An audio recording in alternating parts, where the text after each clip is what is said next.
प्रिय विद्यार्थियों, मैं डी.के. मिश्रा सह आचार्य जैनोलॉजी बीए तृतीय वर्ष जैन दर्शन के प्रमुख सिद्धांत के अंतर्गत हमारी चर्चा चल रही है स्यादवाद और सप्तभंगी पर। पिछले व्याख्यान में हमने सप्तभंगी के 7 भंगों पर चर्चा किया। आज हम चर्चा करेंगे सप्तभंगी के भंग 7 ही क्यों। वस्तु में अनंत धर्म है, परंतु भंग 7 ही क्यों। वस्तु के अनंत धर्मों के आधार पर अनंत सप्तभंगियां तो बन सकती हैं, किंतु एक धर्म के आधार पर भंग अनंत नहीं 7 ही बन सकते हैं। इसका कारण वस्तु में एक धर्म के संबंध में 7 ही प्रश्न हो सकते हैं। इसे हम उदाहरण से समझ सकते हैं। स्वस्थता और अस्वस्थता को धर्म मानकर किसी ने किसी से पूछा, आपकी तबीयत कैसी है। यह पहला उत्तर बन सकता है, ठीक है। यहां स्वस्थता की प्रधानता है। दूसरा उत्तर बन सकता है, पूरा ठीक नहीं है। यहां अस्वस्थता की प्रधानता है। तीसरा विकल्प यह भी बन सकता है, कुछ ठीक है, पूरा ठीक नहीं है। कुछ ठीक है, पूरा ठीक नहीं है। यानी स्वस्थता और अस्वस्थता दोनों यहां प्रधान हैं। व्यक्ति ठीक भी है और ठीक नहीं भी है।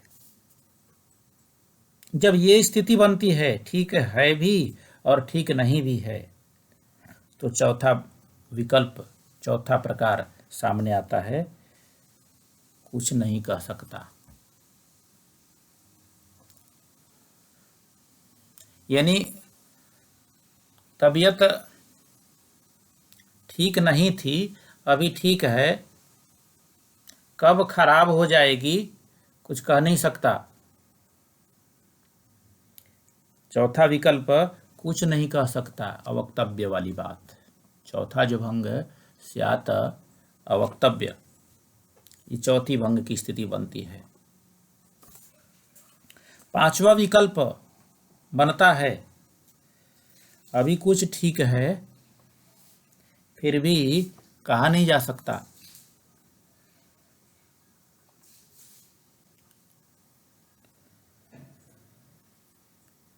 पहला और चौथे के संयोग इसमें है। अभी कुछ ठीक है, वर्तमान में मैं ठीक हूं, फिर भी कहा नहीं जा सकता। आज ठीक हूं, कल हो सकता है मैं ठीक नहीं रहूं। पांचवा विकल्प।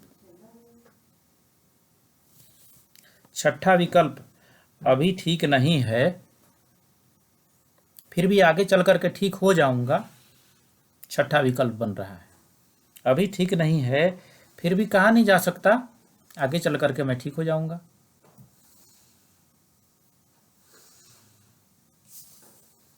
सातवां विकल्प, कुछ ठीक है, पूरा ठीक नहीं है, फिर भी आगे कहा नहीं जा सकता, हो सकता है मैं पूरा ठीक हो जाऊं।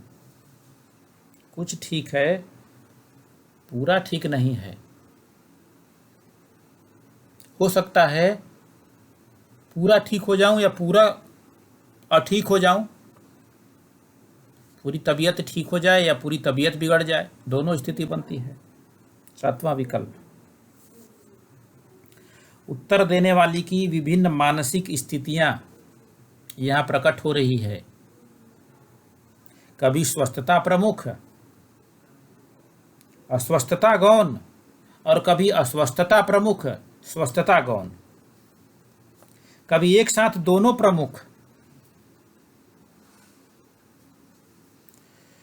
और कभी क्रमशः गौण।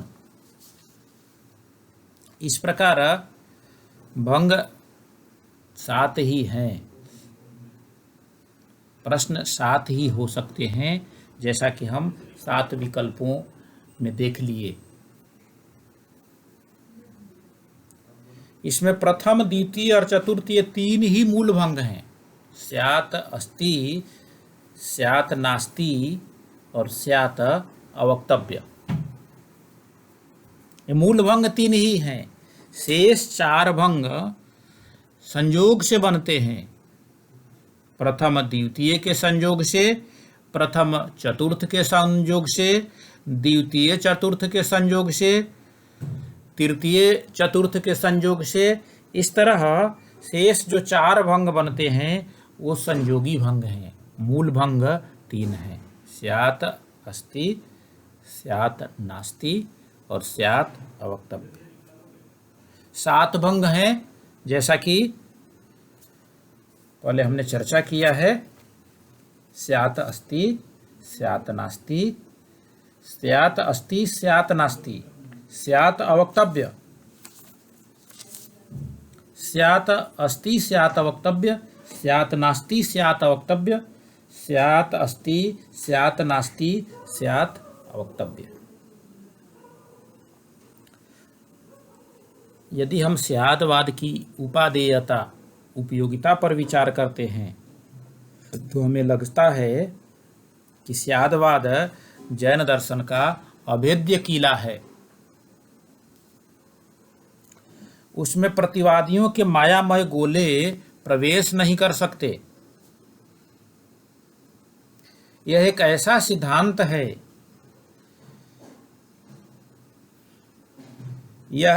यह सिद्धांत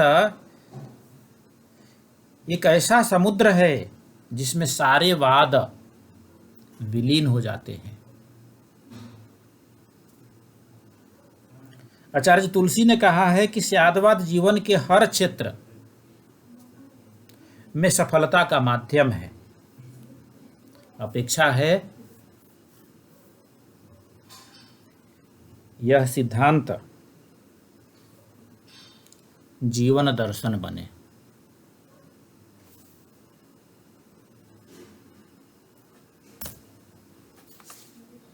बस आज इतना ही। इस प्रकार हम स्याद्वाद,